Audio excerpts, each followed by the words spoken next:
Shalom, shalom, shalom. Peace, and I say peace, chaos. Now, what you will see here will be a Jedi in meditation. Now, I'm not going to teach you how to meditate. That's each individual's own journey on how they meditate or how they should, but I think you shouldn't neglect the things that we see on television. For an example, a Jedi Knight and a Sith Lord. Now, mind you, don't forget the things we see on TV and the things that are in this world are inverted. It's, upside down. What's right is wrong and what's wrong is right. Now, the same thing with, you could say, the Star Wars movie. I'm a Star Wars geek. And if you look at it with your first eye, with a spiritual lens, you'll understand that this could also be inverted. They teach you in the teachings of a Jedi, they would tell you that the Jedi, the way they meditate to calm their mind and to suppress their emotions. And the Sith, they would meditate by harnessing their emotions, their anger, whatever makes them angry.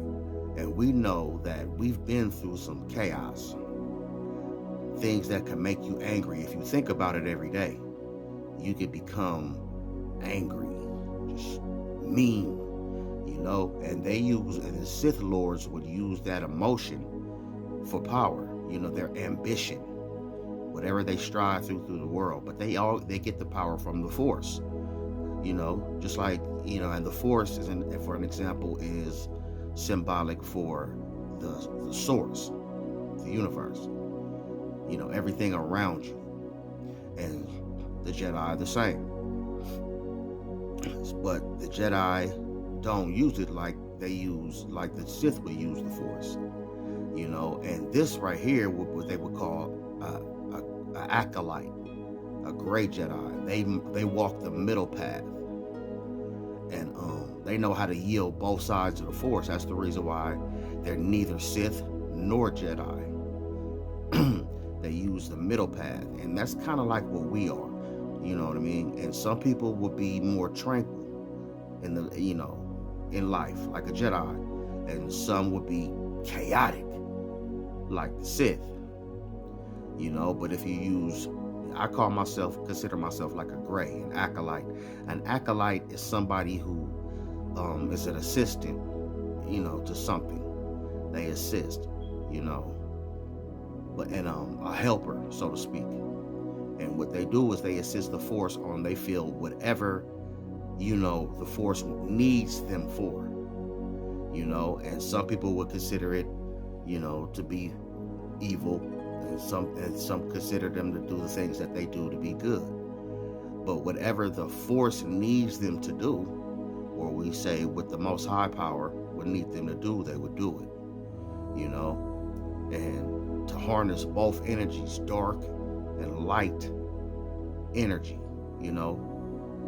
So what a gray would do, or acolyte, they would be calm, themselves in a dark place, calm, not in a dark place in their mind, but they would gather all the thoughts like a Sith there, from time to time, and they would do the same thing as a Jedi would do, but what they would do is they would transmute, which we would call alchemy. They're master alchemists, and they would use that to benefit the Force or whoever it's intended for. That's how they would meditate.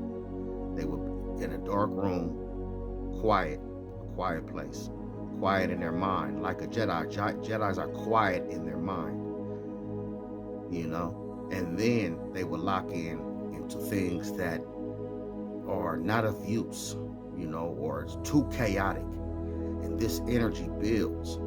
And what they do is they let the Most High God, or the Source, or the Force, they would let it, trigger a response. for what's needed, for the cause. Because we know what's right is right, what's wrong is wrong, but we also know that there's no such thing as good or evil. It's a person's point of view. Either you're gonna do right or you're gonna do wrong. But we know that we wouldn't let anybody slap us across our face. That's not, we don't sit there. Now you might hit me once, shame on you. Hit me twice, shame on me. But that third time, something might happen, and some people do have an instant reaction, so it's about, for every action, it's a reaction, but everything is going to build to a certain point. And that's what's going on in the world we live in today. Certain things are going to build and come to a head. And it depends on a person's point of view, or their reaction, or how things get done. See, a great Jedi is neither evil or good. He walks a middle path. So he meditates in chaos, but he also meditates in tranquility, peace, calmness, free of mind, like a Jedi and a Sith. And he uses it to benefit not only him, but to benefit and bring balance to the universe. Metaphor for yin and yang. Do you understand what I'm saying? And that, balance is the key to peace, because you can't have one without the other. You can't have peace without war, So that's a way you can meditate. Find yourself in a calm place. Free your mind. Peace. No emotion. None at all. And then the things that you want to do, your ambitions, everything in life, things that are going to be beneficiary to you and the ones that you love, the ones you look up to, things that people denied you of. That's what makes you angry.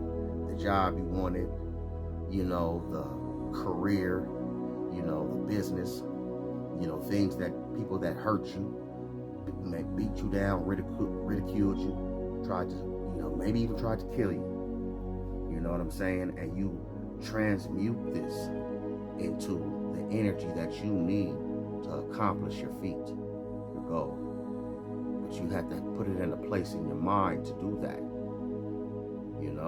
and you will become the best version of you. This is what I do, and I ain't ashamed to say that I'm a Star Wars geek, a nerd, so to speak, but it's a beautiful thing, but it's a beautiful game. So, that's the way I meditate. I just want to throw this out there, inquire it, so people can kind of, if they have a hard time of meditating, and then you let yourself go. Open your mind, let yourself go. And you'll be all right. You continue to ground, cleanse, sun gaze, do the things that build and harness energy, eat right. Those things build energy. And then you want this energy to flow through your mind and your body. And you get into your dark room, quiet room, you meditate, and you do all these practices, and then you'll come with a great epiphany, a good answer for the things that need to be done.